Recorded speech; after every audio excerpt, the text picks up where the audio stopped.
Hello everyone, welcome back to my channel. ये part A की strategy video है कि आपको पार्ट ए कैसे प्रिपेयर करना है, कौन से टॉपिक्स है जो बार बार रिपीट होते हैं और कौन से टॉपिक में से कितने कितने क्वेश्चंस आते हैं। और ये जो भी सारा एनालिसिस है ये 2026 के जो भी पीआरटी के एग्ज़ाम्स हुए थे उसके बेसिस पे मैं आपको गाइड करूँगी। फर्स्ट हम स्टार्ट करेंगे जीके से। जीके बहुत ज़्यादा वास्ट पार्ट है, तो आपको जीके में सब कुछ सेपरेट नहीं पढ़ना, इकोनॉमिक्स और ज्योग्राफी और हिस्ट्री नो। आप स्टैटिक जीके जो कि अरिहंत की बुक से आपकी कवर हो जाएगी, उसके बाद करंट अफेयर्स सिर्फ 4 to 5 मंथ्स के आप डेली करंट अफेयर्स पढ़ लो। उसके बाद पीवाईक्यूज़ जीके के लिए सबसे ज़्यादा इंपॉर्टेंट है पीवाईक्यूज़। आप पीवाईक्यू को बिल्कुल भी स्किप मत करना, आपका जीके स्ट्रॉन्ग हो जाएगा। देन आपको डेली 15 से लेके 20 मिनट तक रिवीजन करनी है। और एक और इम्पॉर्टेंट टिप, जो भी 2026 में एग्ज़ाम हुए हैं, कोई भी एग्ज़ाम हो वो, आप उसके भी जीके की प्रैक्टिस कर सकते हैं ताकि आपकी जो जीके है वो और स्ट्रॉन्ग हो जाए। ओके, नेक्स्ट इज़ रीजनिंग में आपको कोडिंग डिकोडिंग के 2 क्वेश्चंस मिल जाते हैं। देन एनालॉजी के आपको 1 से लेके 2 क्वेश्चंस मिल जाते हैं। ऑड वन आउट के भी आपको 2 क्वेश्चंस मिल जाएंगे।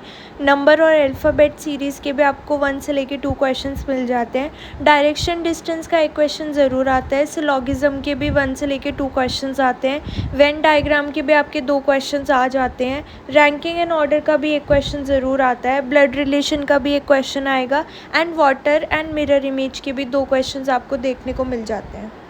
रीजनिंग के लिए भी आप जो 2026 के पीवाईक्यू है DSSB के, वो प्रैक्टिस कर सकते हैं। नेक्स्ट इज़ मैथ्स में आपको परसेंटेज के 2 क्वेश्चंस देखने को मिल जाते हैं। प्रॉफिट लॉस के भी आपको 2 क्वेश्चंस देखने को मिल जाते हैं।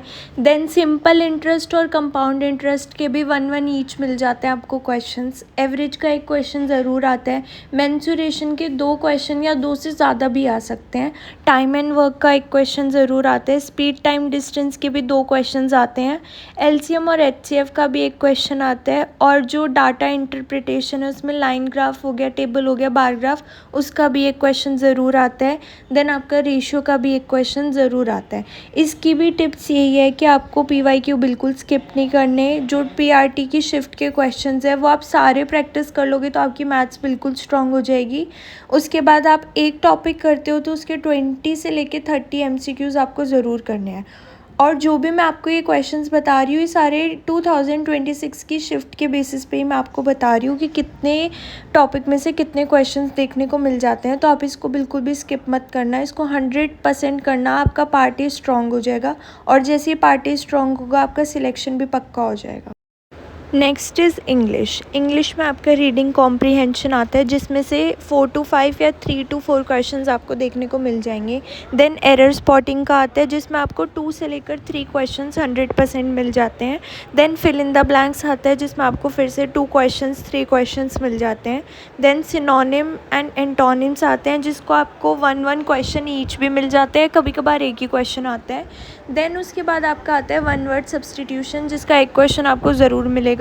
इडियम्स एंड फ्रेजेस, जिसका एक क्वेश्चन ज़रूर आता है। जंबल सेंटेंस, जिसके 2 क्वेश्चंस तो आते ही आते हैं। उसके बाद स्पेलिंग एरर्स, जिसका एक क्वेश्चन आता है। और आर्टिकल का भी आपको 1-2 क्वेश्चन मिल सकता है।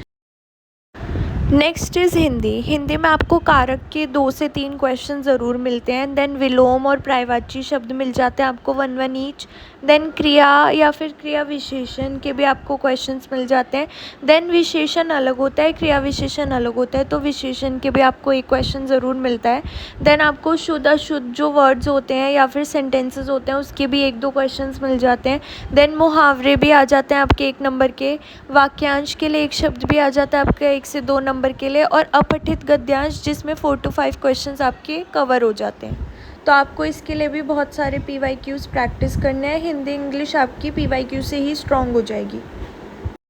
देन अब कुछ इम्पॉर्टेंट टिप्स, जो आपका कोई भी एग्ज़ाम हो, चाहे TGT PGT, वो आपको एक बार में क्लियर करने में हेल्प करेगा।